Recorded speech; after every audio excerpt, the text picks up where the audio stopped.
everybody, it's Nikki here from Transport Evolved. We're trying something a little new here. We're trying a live stream for the first time using GoPro. I'm aware that our internet connection here is pretty poor, so if there's an issue, you may not be able to see all of this, but I do want to talk to you very briefly about an issue that has been known about for a while. Namely that the Chevrolet Bolt EV has been officially recalled due to the battery pack in the Bolt EV deciding that it's going to go bang. The long story very short, sorry I just dropped my camera there. The long story very short is that unfortunately there's something wrong with the design of the battery pack, whether it is impurities in the battery pack or something else, I wouldn't like to say, but it does mean that Chevrolet Bolt EVs that are from the 2017 through 2019 model year have been occasionally catching fire, which is not really a good thing for electric vehicles to do. And so Chevrolet, after working with the National Highway Traffic Safety Administration in the US, has issued an official recall for all Bolt EVs from 2017 through until 2019. And there's going to be a software update that's going to restrict the maximum charge that you can put in your Bolt's battery pack. And obviously the Bolt has a 60 kilowatt hour pack. The original Bolt has a 60 kilowatt hour battery pack. This is a quick and dirty video because I felt that it was important to get it out there. So please bear with me if the connection is a little bit wonky. We are going to be buying a new Wi-Fi so that we can do streams out in the garage and on the driveway in the future. But I'm going to turn the car on and I'm going to show you how to modify the charge so that your Bolt EV is at less risk of having anything nasty going wrong. Now let's turn off the AC here. Wait for the car to turn on. April. Now what we're going to do is, my car actually has always set like this unless I'm doing a long distance trip. So what General Motors is doing is it's going to push a software update to all Bolt EVs 2017 through to 2019, and that software update will limit the total pack capacity that you can use. Sorry, I'm coming out through the speakers there. The Bolt EV is going to have a restricted capacity temporarily until General Motors come along and they discover a solution for it. And so they are going to show you eventually you'll get your battery pack back, your 60 kilowatt hours, but temporarily you're going to get 90% of that, whatever that works out to be, or 90% of the nominal capacity. Until that software update is pushed, because GM's already contacting owners and saying, hey, bring your car in and we'll do a software update that will limit your car's charge to 90% capacity.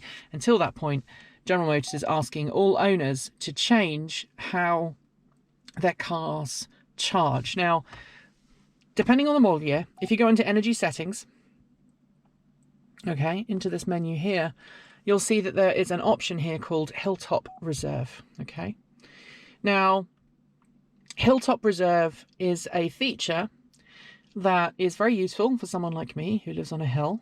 It allows you to tell your car to only charge to about 90% of its state of charge, and then it stops charging.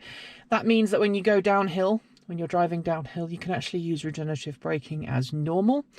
And in this case, what General Motors is asking everybody to do, if you have a 17 and 18 model year Bolt, you'll see this screen. If you have a 19 model year Bolt, you'll see a slightly different screen where it will say, I think it's target charge, and there's a slider and you can set it to the target level you want. But for 17s and 18s, you just need to tell it to go to Hilltop mode. That means when you charge your car, it will only charge it to about 90% of the state of charge. What I think is happening, and I should reiterate that this is only my opinion, what I think is happening is that the car is charging to 100%. There are either impurities in the battery pack, or there is some kind of thermal runaway or something else, which is what's causing the potential for something going wrong. And obviously the fact that Chevrolet is saying you can still use the cars, but only if you charge them to 90%, kind of backs that up. Now we should point out here that This is not the only time that a car company's had to do it. Tesla in the past has had to limit its charge rate for certain cars and maximum charge capacity. Other car companies have done similar things. It's a very good stopgap measure to ensure the safety of customers and their cars until a more permanent solution is fixed. I've just recorded 10, and as I say in that episode, I believe that the solution, again, I'm going on gut reactions. I don't have any insider information here. I'm expecting General Motors to eventually announce a battery replacement program, or perhaps a rectification program that will replace a particular part and put it back. I personally, as a Bolt EV owner, do not have a problem with having my battery pack temporarily the capacity temporarily reduced, but I would like to get that 60 kilowatt hours back, because at that point my car goes from having a 234 mile EPA range to what, 200 and maybe 10 or maybe 200 mile range, which is less than ideal. But for now, I'm happy to live with it if it means I get to keep my car and I also don't have to worry about the car having anything wrong. So just to reiterate, I'm going to turn it back off again. So pretend it's now set up to 100% charge. Generally, everyone who drives a Bolt should have this set anyway. So you go to energy settings. Depending on the model year, you might have slightly different options here. The 19s will have, I think, a slider that allows you to change how far you want the capacity to be, how far you want it to charge to. But based here, excuse me, we're going to go to Hilltop Reserve. The important thing here is you don't turn it on for just particular locations, because a car can remember where you are. I previously had it on for just home, so if I went somewhere else and plugged in to charge, it would charge all the way up, because normally the only time I'm charging away from home at a slow charging station, and I should reiterate, this only affects slow charging, I should reiterate that you really do want it on for all situations, not just home or away. So make sure it's set to that. That's all you have to do. You will obviously lose a bit of range, and then General Motors will contact you and they will set up a time for you to have your car reprogrammed. They will make that temporary reprogramming to your car's battery management system so that you physically cannot put your car in a dangerous situation. And then after that, you will have an opportunity, I hope in the future, General Motors will contact you again and say, hey, we found a more permanent solution, come in and we'll fix that. That's my hope. I might be wrong. Don't quote me on any of that, but that's the way it is. I'm going to say goodbye. I'm going to go and record the thought of the day, and then I'm going to start editing. I've got 4 videos to edit today. So if you liked this, please don't forget to share. It's a very important public service announcement for anybody who has a Bolt EV. I'll be doing the other Bolt in a second. I don't have the keys for the other Bolt with me, so I'll do that in a second.